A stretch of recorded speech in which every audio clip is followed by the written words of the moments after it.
Welcome back, everybody. Episode 52, the Big Easy Blitz podcast, a Wednesday edition. As always, we're brought to you by Mikado. Shout out 3750 Williams Boulevard in Kenner. Today we're going to be going over LSU Ole Miss, some drama between LSU and Ole Miss. Yeah. Another Ole Miss quarterback is now starting in the NFL. And then we'll get Connor's or both of our reactions to the AP Top 25. We could have done it Monday, but we decided to do it today because Monday was kind of a recap.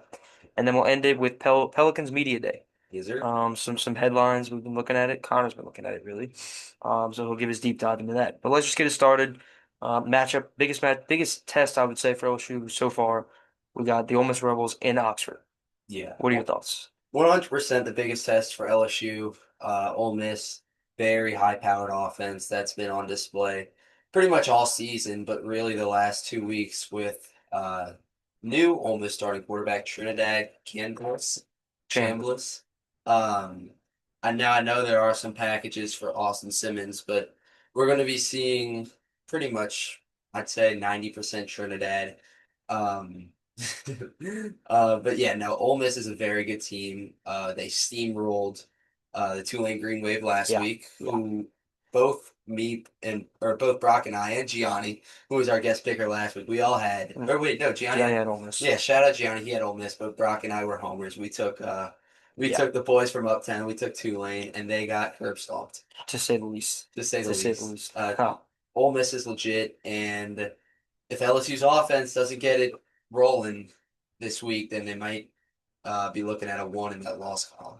hmm Yeah. Although I am confident. I know people are gonna say, "Oh, we played Southeastern last week," but we played Louisiana Tech 2 weeks before and couldn't get the offense going. So I am confident. Nuss looked healthy against Southeastern. He even ran a touchdown in. I know it was a quarterback sneak, but the fact that they even did that shows that they have trust in him that he's healthy. Mhm. And he commanded the offense well. After the first drive, they scored on every single drive. So I'm perfectly fine with that. Some headlines for this game. Ole Miss is a 1.5 point favorite and also has a 73% chance of winning. That seems a bit high According to against, the FBI matchup yeah, predictor, but I that's, don't know how much we need to look into that. yeah, That is wild yeah, though. that does seem a bit high for against number four team in The the number country. 4 team in the country. Now they've had their struggles, of course, and Clemson's not helping that out either. Mm-mm. With them keep losing. But anyway, Ole Miss is a very good team, as Connor said, but so is LSU. I think LSU's defense can play with anybody.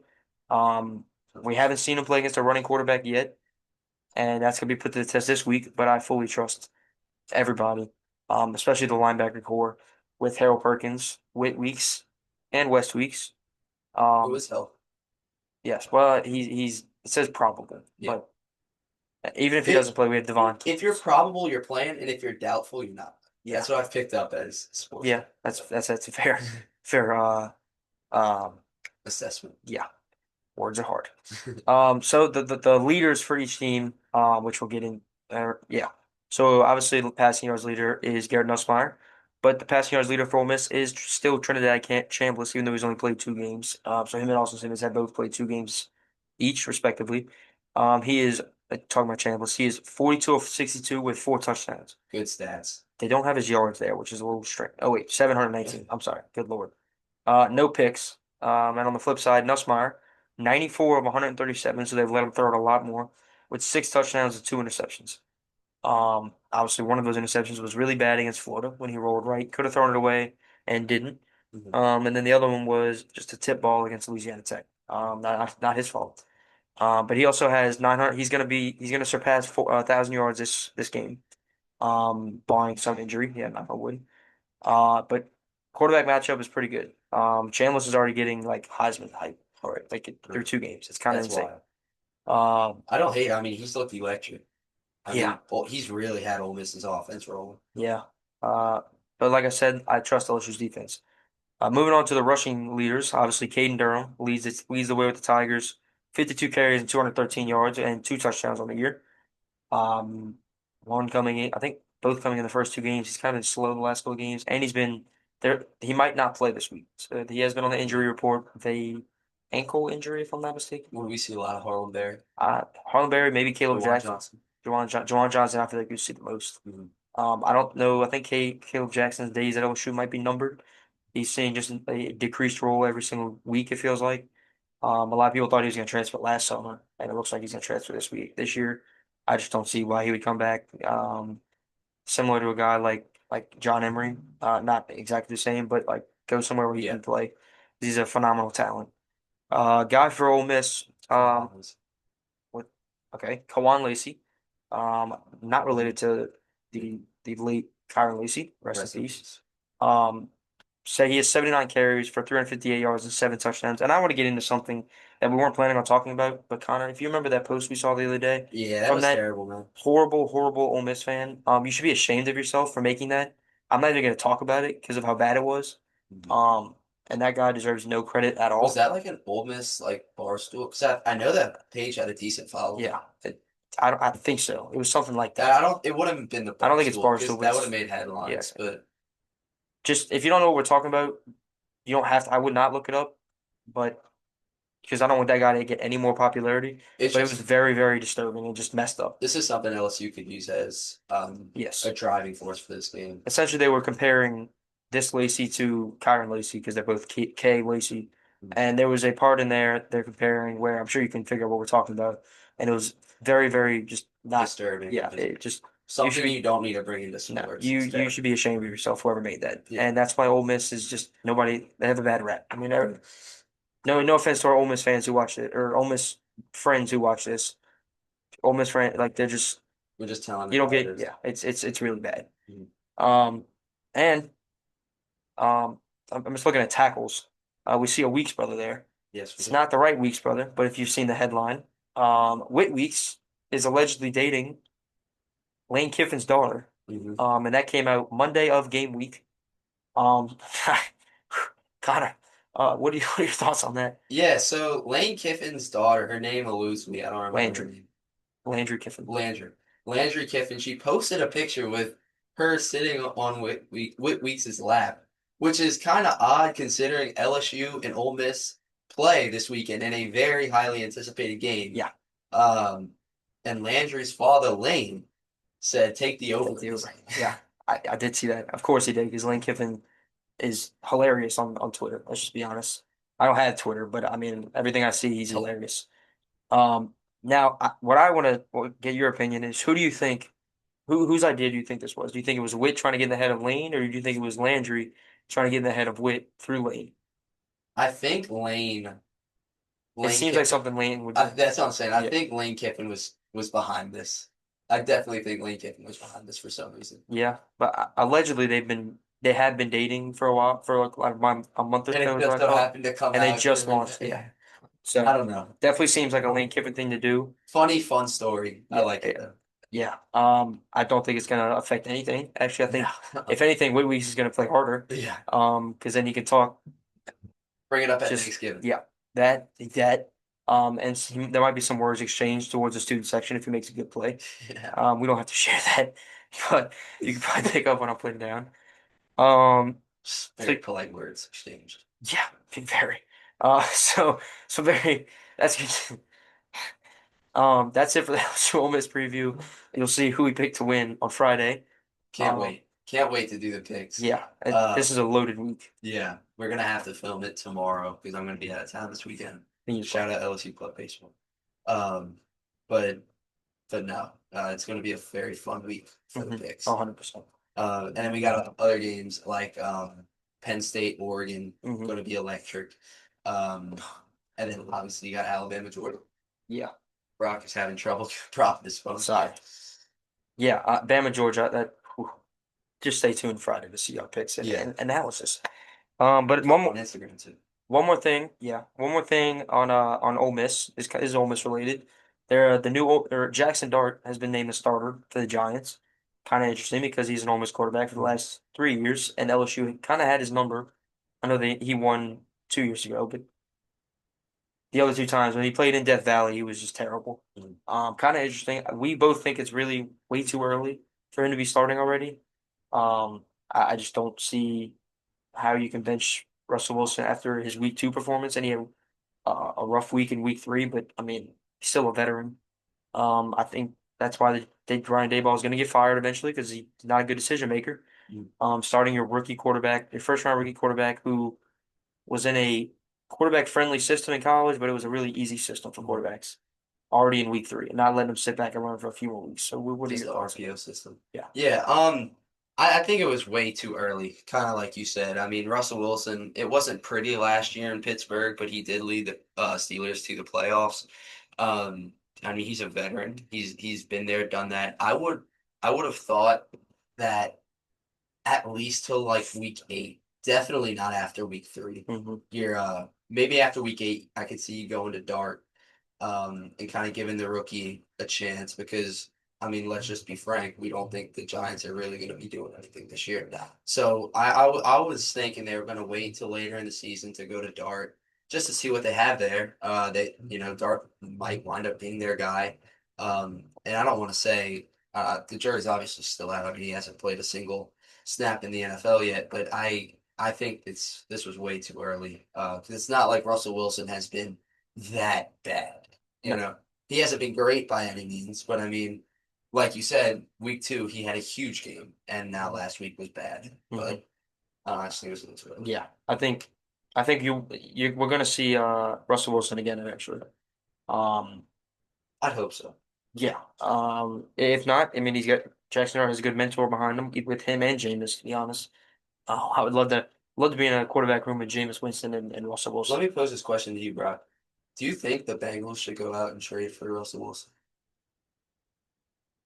I would probably lean more towards Jameis than Russell Wilson. Mhm.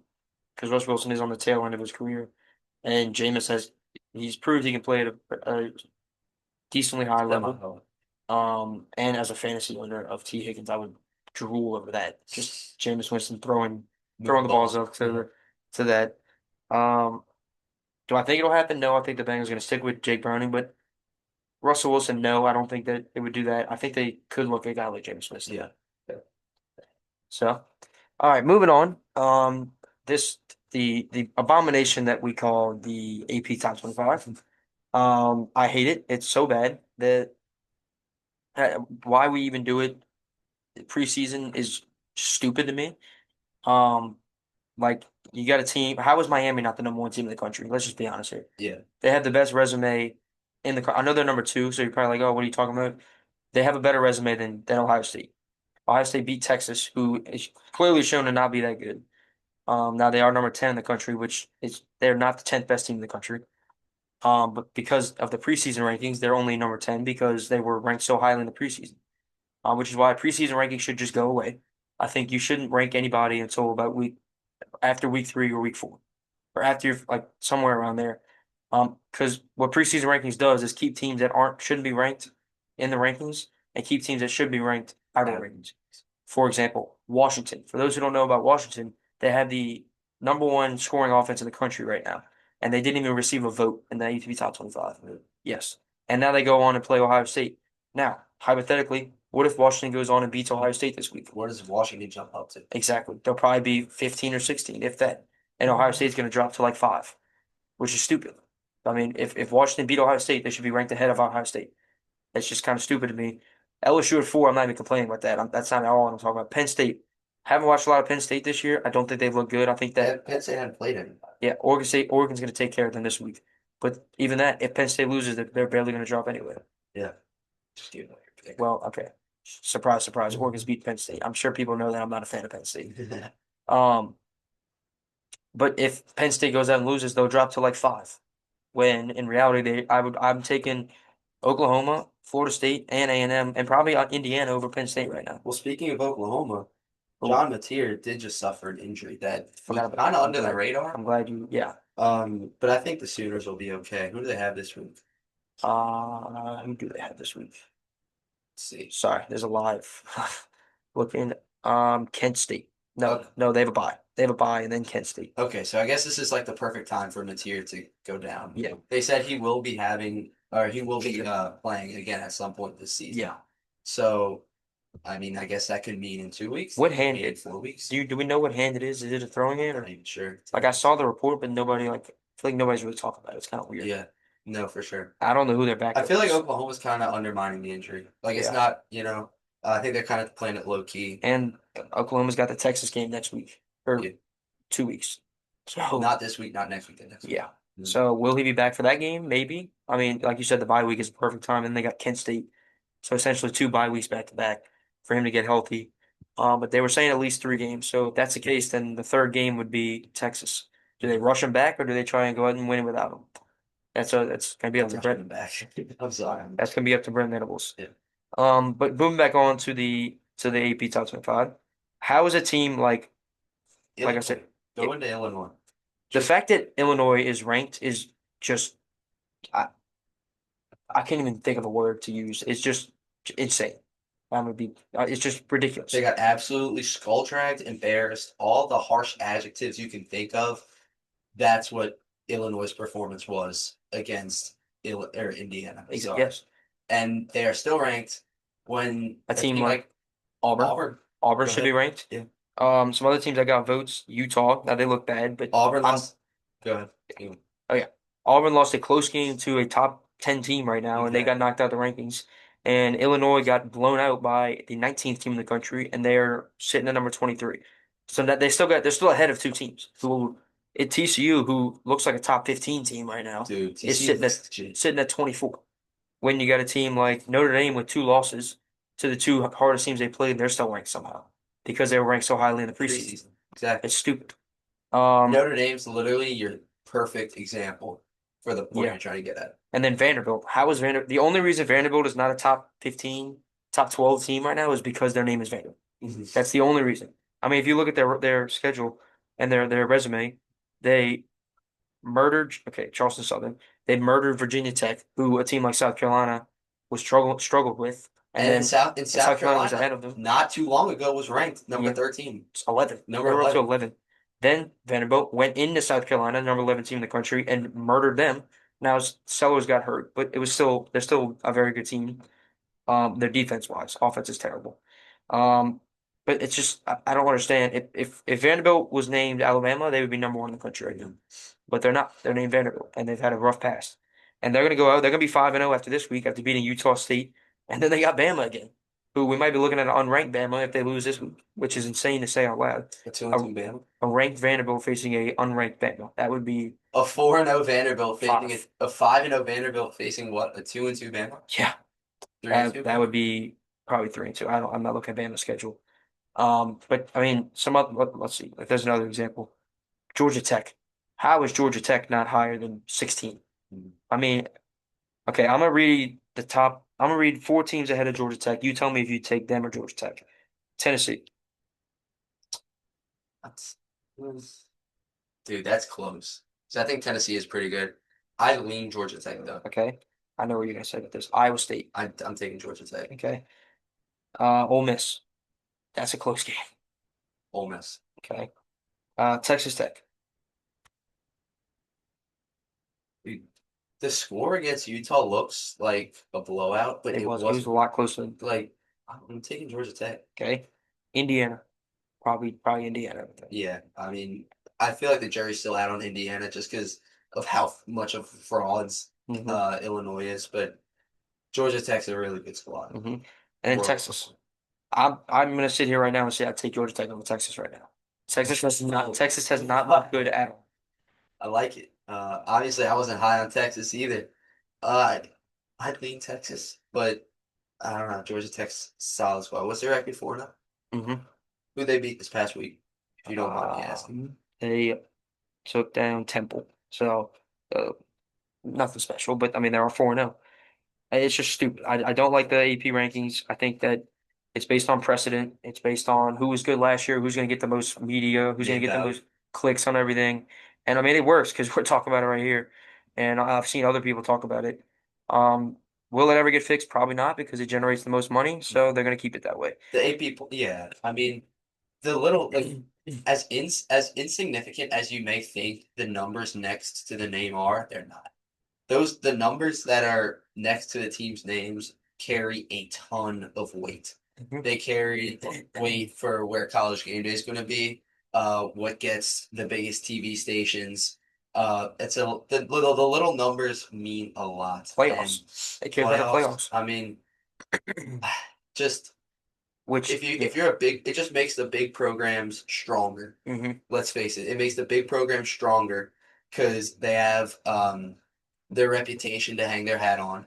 Whereas the little teams who may have a really good squad they put together, they're flying under the radar, Such as South Florida. such as South South Florida. Florida is a very good team. They lost one game to ranked Miami and got knocked I out. mean, Washington.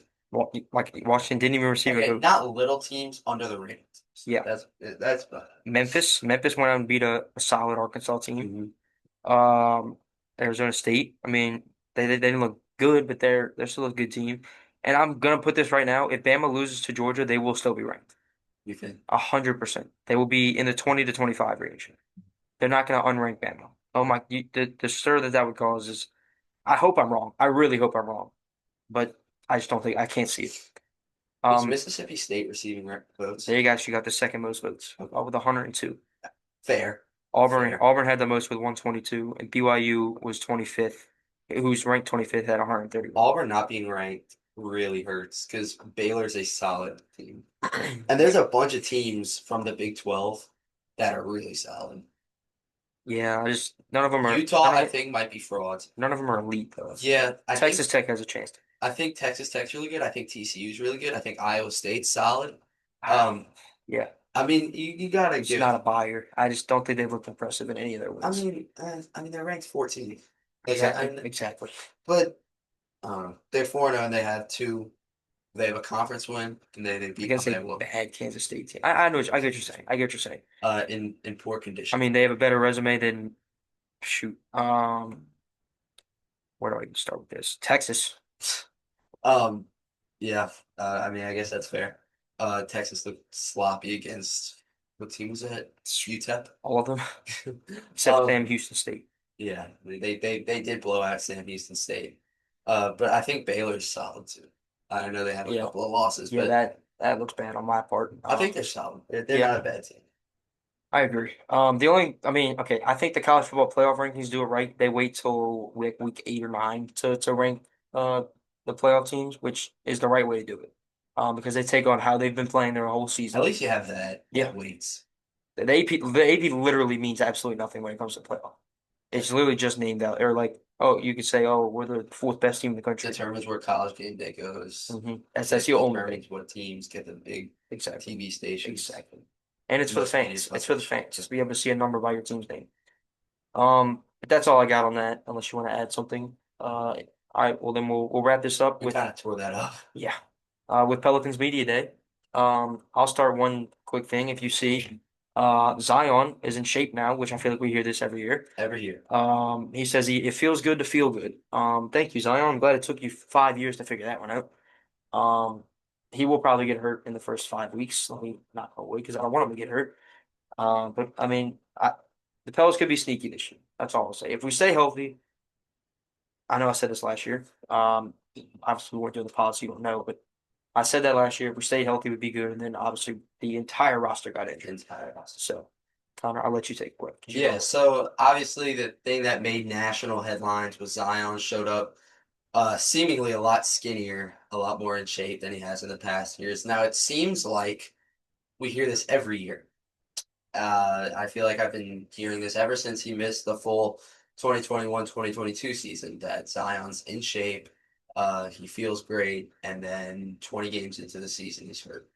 Um, Hmm. but I do want to. I'm not gonna talk too long about this, but I want to just talk about the front office real quick. Joe Dumars, by everything he's saying, it gives me confidence. Now I say this because there's never been this level of accountability placed on Zion Williamson by anybody. Joe Dumars is established. He's an NBA champion. He's part of one of the most famous teams of all time, the Bad Boy Pistons. He's very established, very accomplished. And I think Zion, as he said in his interview, kind of looks up to Joe.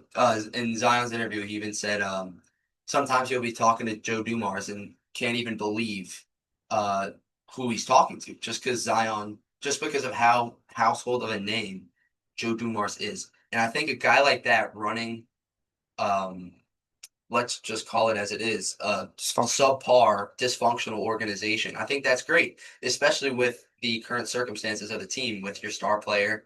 having a bunch of issues both on the court and off the court. I mean, think Yeah. about all the headlines we've heard about Zion Which outside of basketball.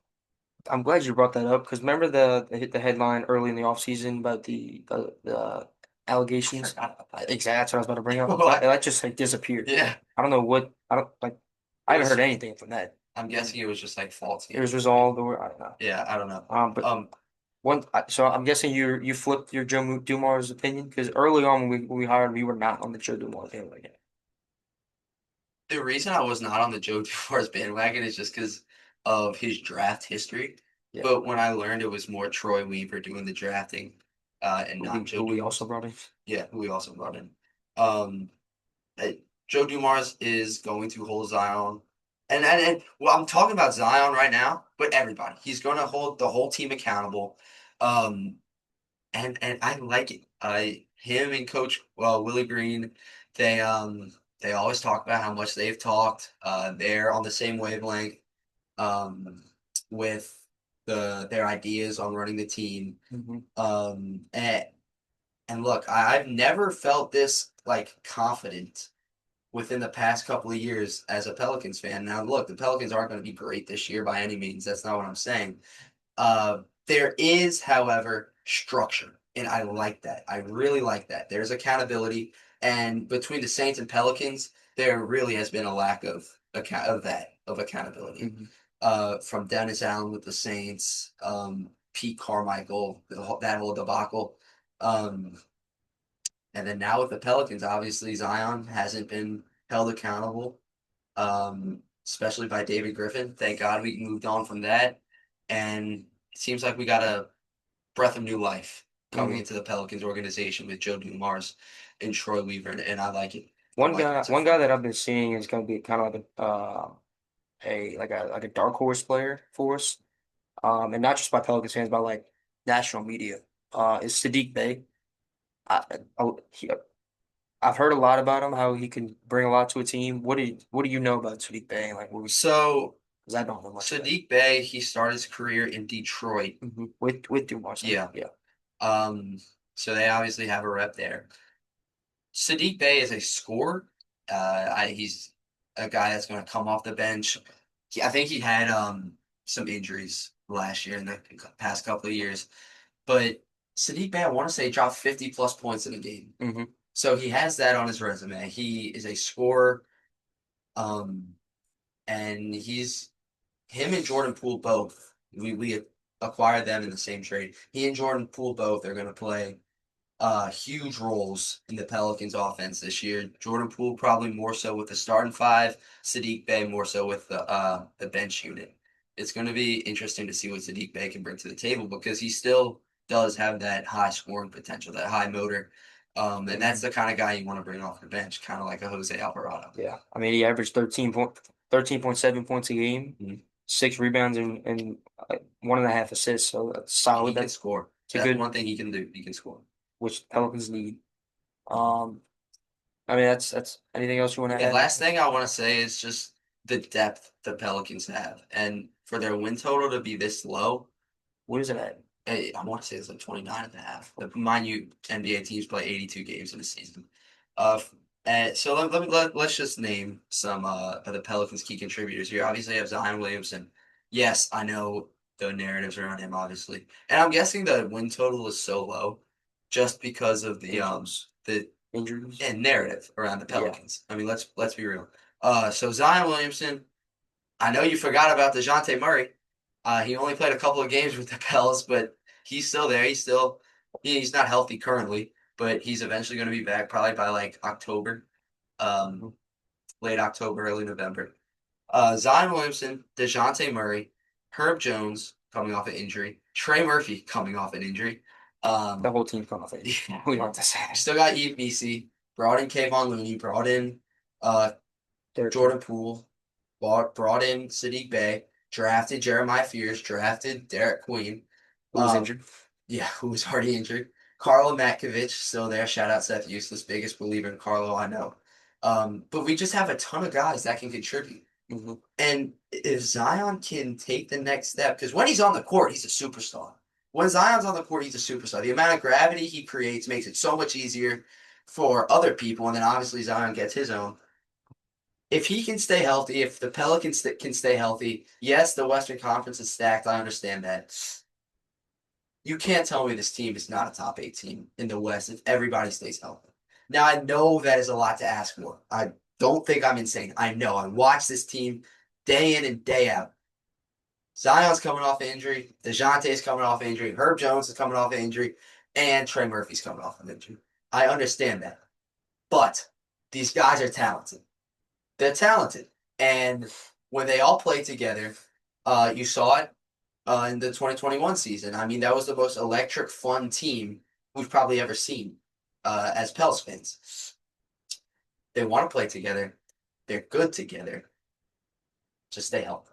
Stay healthy, and it's going to be a fun season. I'm not saying we're going to win the finals. Trust me, we're not going to win the finals. I don't think. But it's going to be a fun season if they stay out. Well That's said. what I'll leave you on. Very well said. Very well said. All right, that's gonna do it for episode 52. Can't wait for basketball season. This is kind of the prime of sports right here. It's football season's full swing. Yeah. Baseball playoffs are starting. Basketball. NBA's about to get kicked off. College football's in the middle of it. It's just brings me chills. Good time to be alive. Oof. And cold weather's come. Well, not in Louisiana yet, but cold weather's allegedly coming in. But anyway, we'll get out of here. Episode 52. This is gonna be a bit of a long one. If you Yeah. made it to the end, we absolutely love you. Please follow us on all socials. That is TikTok, Instagram, YouTube, and Facebook. Follow, like, subscribe, all of it. Get us out there. Share it with your friends. Yeah, we both We need both it. these accents. Um, This is my dorm, by the way. yeah, for that one, That one guy. This is my I dorm. don't think he's watching it. If he is, this is a college dorm. This is a college dorm. Thank you for watching, though. Episode 52 is gonna be a bit of a long one. We will see you on Friday for episode 53. Peace.